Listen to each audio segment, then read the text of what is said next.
सोचो, एक तरफ एक छोटा सा सीगल जो खुद पर भरोसा नहीं कर पाता अपने पहली फ्लाइट के लिए डर के साथ खड़ा है, और दूसरी तरफ एक पायलट रात के अंधेरे में स्टॉर्म के बीच अकेला, रेडियो भी डेड, कंपास भी फेल और फ्यूल भी खत्म होने वाला। दोनों स्टोरी में एक कॉमन चीज है, डर, अनसर्टेनिटी और हिम्मत का टेस्ट। एक स्टोरी हमें सिखाती है कि कभी कभी सिर्फ ट्राई करने से हम अपने फियर्स को पार कर सकते हैं। दूसरी स्टोरी हमें सिखाती है कि कभी कभी लाइफ में मदद अनएक्सपेक्टेड जगह से आती है। तो आज की कहानियां हैं द यंग सीगल और द एरोप्लेन। चलिए शुरू करते हैं। The young seagull. एक यंग सीगल अकेला था अपनी लेज पर। उसके 2 भाई और एक छोटी बहन वो एक दिन पहले ही उड़ चुके थे। वो उनके साथ उड़ने से डर रहा था। जब उसने थोड़ी सी दौड़ लगाई, लेज के किनारे तक आया और विंग्स को फ्लैप करने की कोशिश की तो उसे नीचे का समंदर देख के डर लग रहा था। समंदर बहुत नीचे था, इतना नीचे कि उसे लगा उसके पंख कभी भी उसका वेट नहीं संभाल पाएंगे।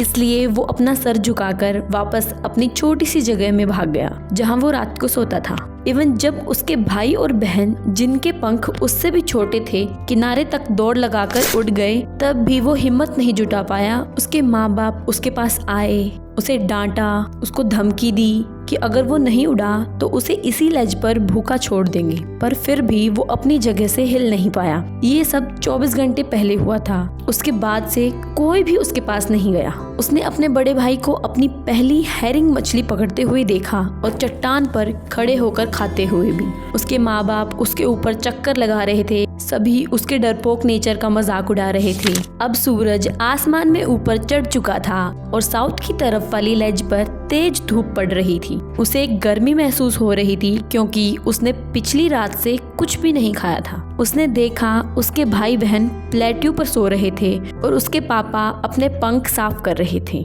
सिर्फ उसकी माँ उसकी तरफ देख रही थी। थोड़ी देर बाद उसकी माँ मछली का टुकड़ा लेकर उसकी तरफ उड़ने लगी। वो आगे झुक गया, पर जब माँ बिल्कुल सामने आई तो अचानक रुक गई।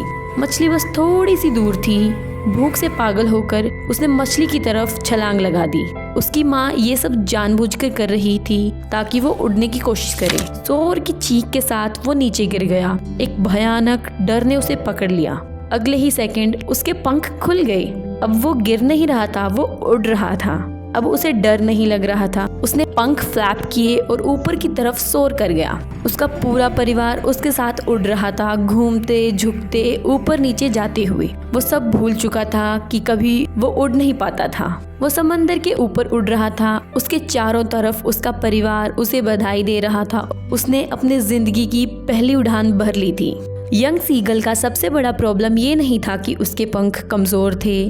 असल में प्रॉब्लम ये थी कि उसको अपने पंखों पर भरोसा ही नहीं था। पूरी स्टोरी में हम देखते हैं कि वो सीगल सब कुछ ऑब्जर्व करता है, अपने पेरेंट्स को, अपने भाई बहन को, उनके सक्सेसफुल फ्लाइट्स को। उसके पास नॉलेज थी, विंग्स थे, लेकिन कॉन्फिडेंस नहीं था। ये बात हमें ये समझाती है कि सिर्फ देख लेने से, सिर्फ सीख लेने से कोई भी स्किल परफेक्ट नहीं होती। जब तक हम खुद उस स्टेप को नहीं लेते तब तक डर बना रहता है। पेरेंट्स का बिहेवियर भी इस कहानी का एक इम्पोर्टेंट पार्ट है। वो उसे डांटते हैं, उसे भूखा छोड़ देते हैं, उसे मजबूर करते हैं। ये हार्श लग सकता है, लेकिन उनका मकसद क्रूअल होना नहीं था। वो जानते थे कि जब तक सीगल खुद ट्राई नहीं करेगा वो कभी उड़ना नहीं सीखेगा। स्टोरी का सबसे पावरफुल मोमेंट तब आता है जब यंग सीगल भूख की वजह से मछली की तरफ जंप करता है। वो जंप प्लान नहीं था, वो जंप परफेक्ट नहीं था, पर वो जंप जरूरी था। उसकी पहली फ्लाइट के बाद वो सब कुछ भूल जाता है कि कभी वो उड़ नहीं पाता था। तो यही थी सीगल की स्टोरी।